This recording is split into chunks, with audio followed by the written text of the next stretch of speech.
After a decade of marriage, my wife's drama, you'll never be her real dad. Drop the act. So when they laughed at me in the kitchen, I packed my bags and left a note, "You're right." After 10 years, after pouring my heart, my time, my everything into a family I thought was mine, I was told to stop pretending. And in that profound silence, my entire world, as I knew it, simply ceased to exist.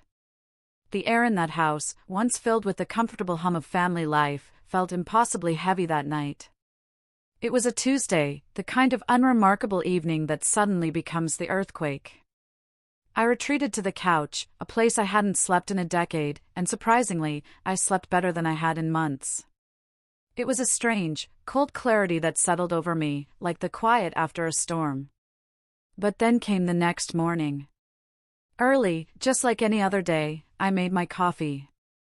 And that's when I heard it, two voices, soft and conspiratorial, giggling from the kitchen. My wife, Eleanor, and her daughter, Chloe. They were laughing about how I'd just keep paying for everything anyway, because that's what he always does. And in that single, crushing moment, everything clicked into place. I didn't yell. I didn't slam doors. There was no dramatic movie scene. I just quietly walked upstairs, pulled out my old army duffel bags, and started packing my life, piece by painstaking piece, while they continued to giggle downstairs, completely oblivious to the silent implosion underway. You need to understand, this wasn't some sudden explosion. This was a slow burn, 10 years of me building something I believed was rock solid, while everyone else, it seemed, was just playing house with my wallet. I'm 38 now. I've been in construction since I was 19. My dad, a man of few but impactful words, once told me, "Son, you can either look rich or be rich, but most people waste their whole lives doing the first one." That hit me harder than any textbook ever could.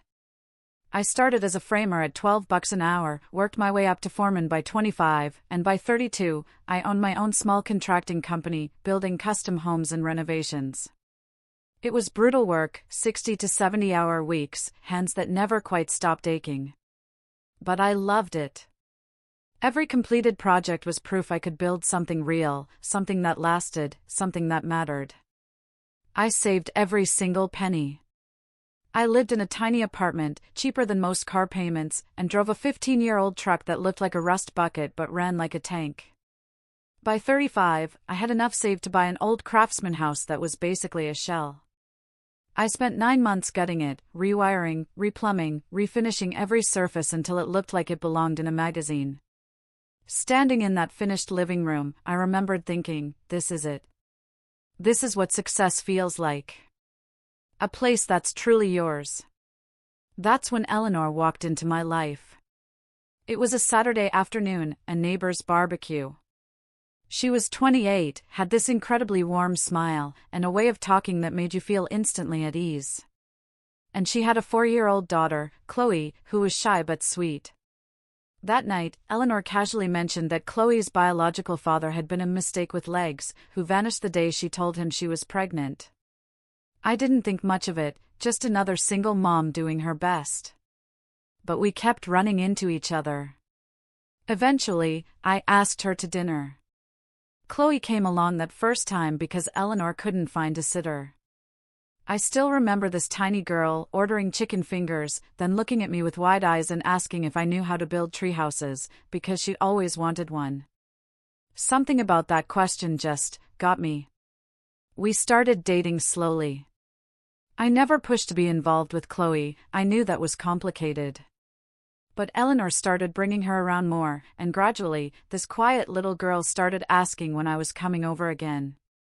I fixed things around Eleanor's apartment, built Chloe that treehouse I'd promised, even taught her how to use a level and a tape measure. And somewhere along the way, she just started calling me Dad. No one told her to. It just happened, naturally, like it was the most obvious thing in the world. 2 years into dating, Eleanor and I got married in a small ceremony. 3 months later, I legally adopted Chloe. It felt like making official what was already true in my heart. I added her to my will, set up an education fund I contributed to religiously, made sure she had health insurance through my company. I did everything a real father would do, because that's what I believed I was. Life felt perfect for a while. Family dinners, weekend trips, birthday parties with way too much cake, all the normal stuff that makes you feel like you've built something solid. But then Chloe hit 13, and the ground beneath us started to shift. Slowly, subtly, things changed. Suddenly, she wanted to go to concerts with friends I'd never met. Needed a new iPhone every year. Wanted to stay out later than any 13-year-old should. And every single time I said no, Eleanor would undermine me. It started small. I'd say no, and Eleanor would pull Chloe aside, whispering that maybe they could work something out. Or I'd set a rule, and Eleanor would roll her eyes, telling Chloe I was just being overprotective, like I was some uptight stranger, not her father. The undermining escalated as Chloe got older. I became the bad guy, always unreasonable, always the one who just didn't understand how things worked for teenage girls these days. When Chloe was 15, she wanted to go to some overnight music festival 3 hours away, unsupervised. No way. Absolutely not. Eleanor cornered me in the kitchen, arms crossed, voice tight, calling me controlling. But I held firm. 15-year-olds don't need to be at unsupervised festivals, period. That's when Chloe came downstairs, saw us arguing, and told her mom she knew I'd ruin it. Eleanor just nodded, like I was the villain in their little drama. The real breaking point hit on that Tuesday night. Nothing special about it. Chloe, now 17, wanted to go to some 2-day party at a lake house, 3 hours away, leaving in literally 3 hours. Insane. No planning, no parent contacts, nothing. When I said no, Eleanor snapped. She stood in our bedroom doorway, face red, voice shaking, and she said those words, "You'll never be her real dad. Stop pretending." The room went silent. I didn't respond. Didn't argue. Didn't try to explain. I just walked past her, went down to my workshop in the garage, and sat there in the dark for 3 hours, just thinking. That night, I slept on the couch for the first time in our marriage. And weirdly, I slept better than I had in months. Like some immense weight I didn't even know I was carrying had finally lifted. When I woke up at 6 a.m., made my coffee, and heard them both laughing in the kitchen about how I'd just keep paying for everything anyway, because that's what dads do, I knew, with absolute certainty, that I was done pretending too. ISTO. OD there, watching them. Eleanor with her coffee mug, Chloe scrolling through her phone. Both completely relaxed, as if nothing had happened. They didn't even remember I was in the house. Chloe said something I couldn't quite hear, and Eleanor snorted, then said something back that made Chloe laugh harder. I caught just enough to hear Eleanor say, "He'll get over it, like he always does." And that's when the last tiny piece of whatever was holding me there just dissolved. I went upstairs, pulled those duffel bags out, and started packing with a strange, mechanical efficiency. Folding clothes, grabbing toiletries, leaving behind anything that was a gift from them, anything with their faces in it.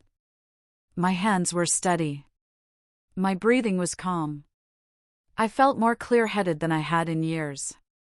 I packed my laptop, my work files, my tools from the garage, my grandfather's watch, the things that were mine before they were ours. I left everything else exactly where it was. None of it mattered anymore. From the truck, I called Mike, my realtor. He'd helped me on several projects. I told him I needed the house listed today. Not next week, not tomorrow, today. There was a pause. I could tell he wanted to ask questions, but something in my voice made him just say yes. Then I called Rebecca, my lawyer, who'd handled my business contracts for years. I told her I needed to file for divorce immediately, to handle it aggressively but cleanly. She didn't waste time with sympathy or questions. Just said she'd have the papers ready by tomorrow morning. I drove to my bank, walked in at 9:15, right when they opened.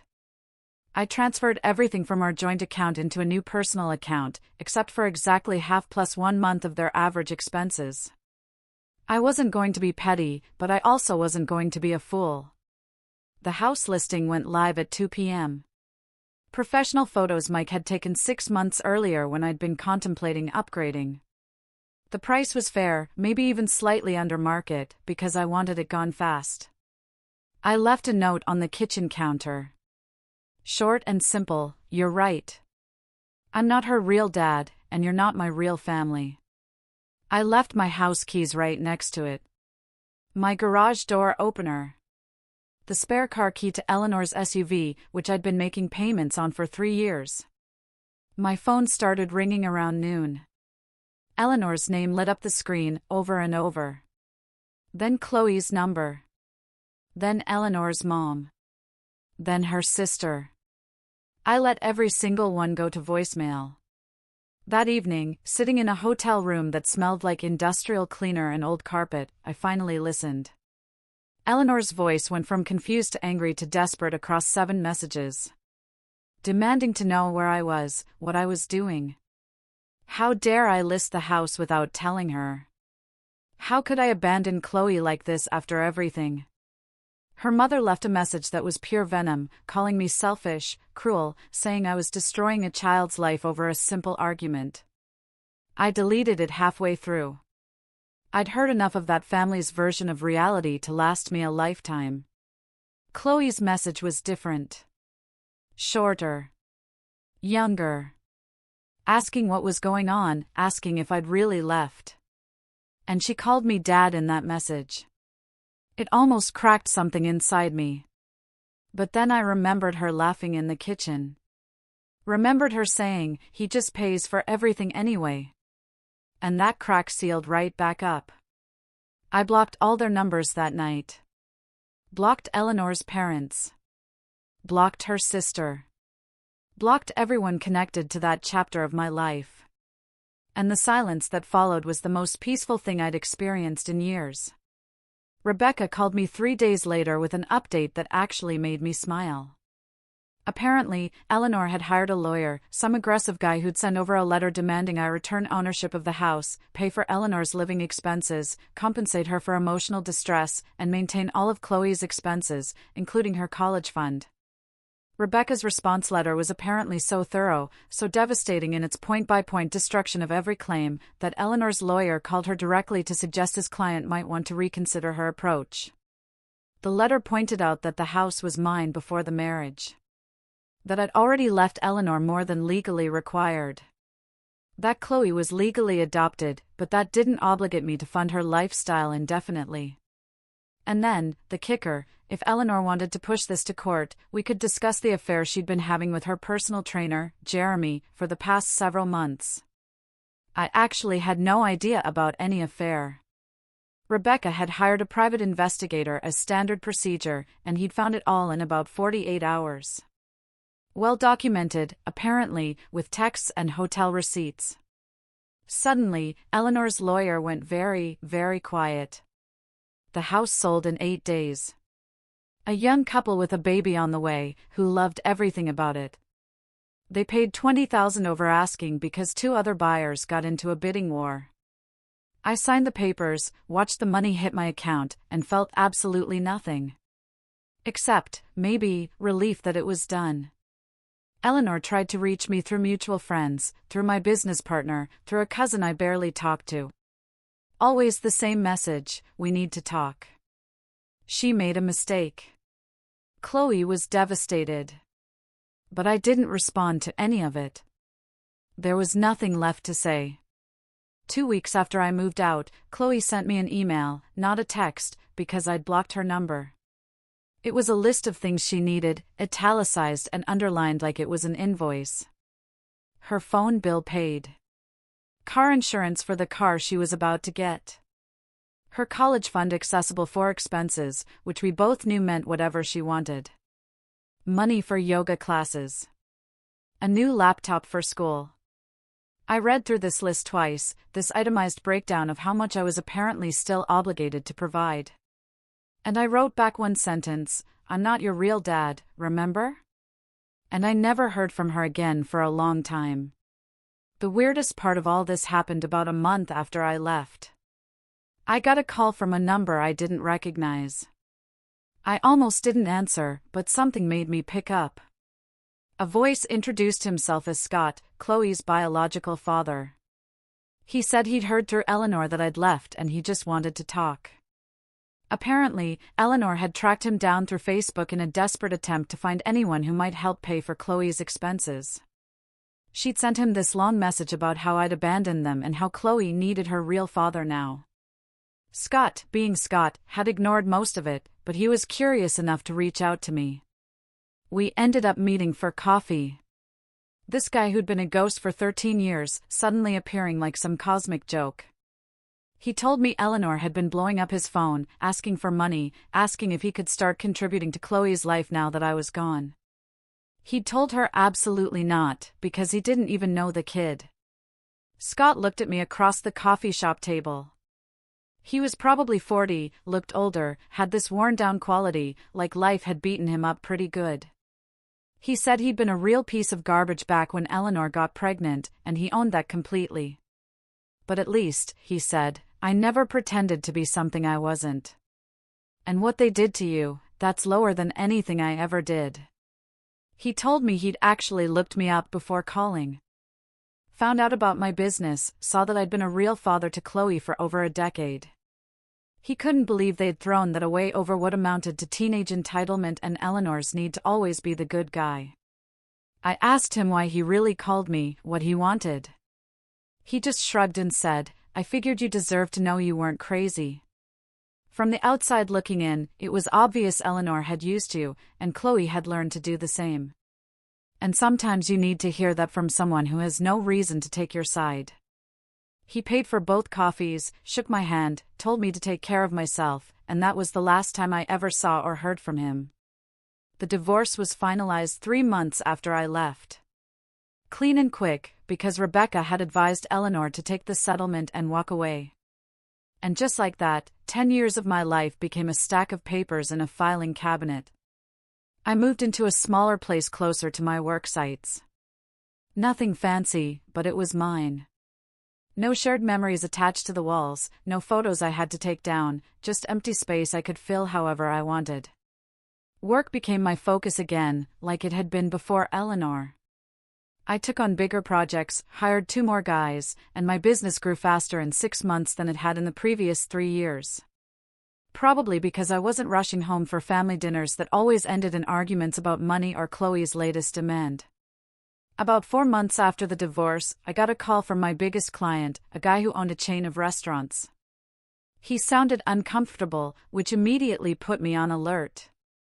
He told me Eleanor had somehow gotten his number, called him pretending to be concerned about my well-being, and told him some story about me being unstable, how I'd abandoned my family without warning over nothing, and how he might want to reconsider working with someone so unreliable. I felt my jaw clench, that old anger starting to surface. But before I could say anything, my client laughed. He told me he'd told Eleanor that in 15 years of business, he'd never met anyone more reliable or professional than me. That whatever happened in my personal life was none of his concern, and if she called again, he'd consider it harassment and contact the police. He just wanted to give me a heads up. I thanked him, hung up, and realized Eleanor was spiraling in ways I hadn't anticipated.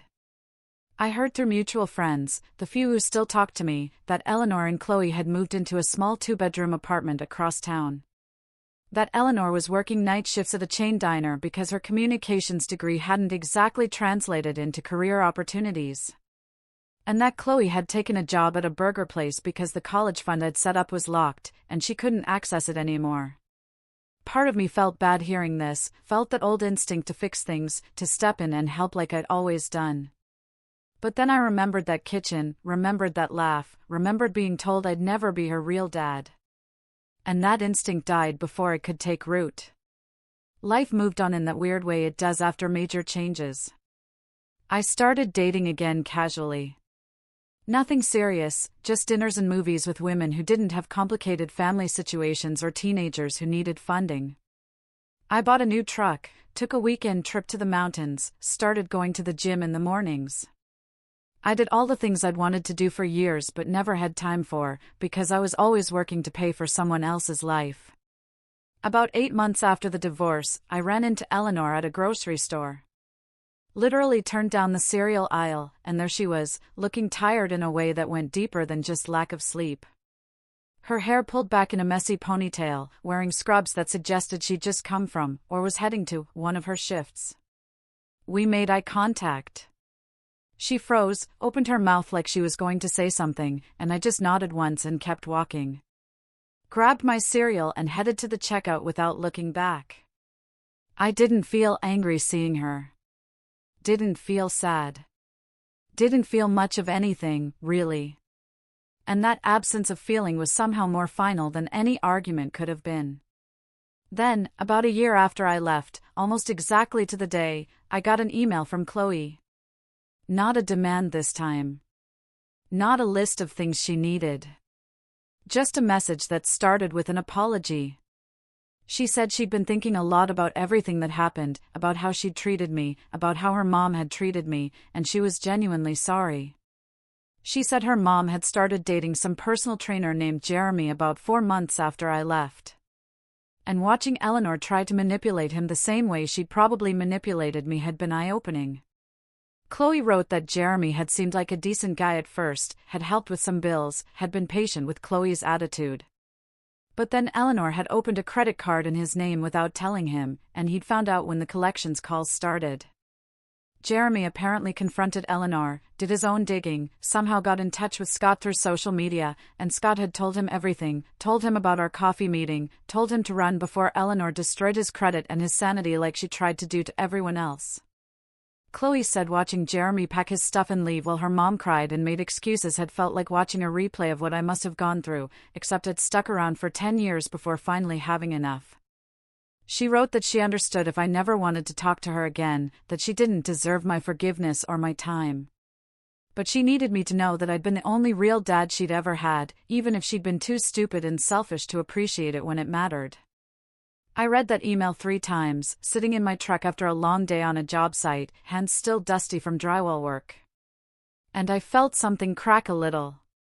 Felt some of that old affection for the little girl who used to hand me tools in the workshop and ask a million questions about how things worked. But I also knew that girl was gone. Had been gone for years.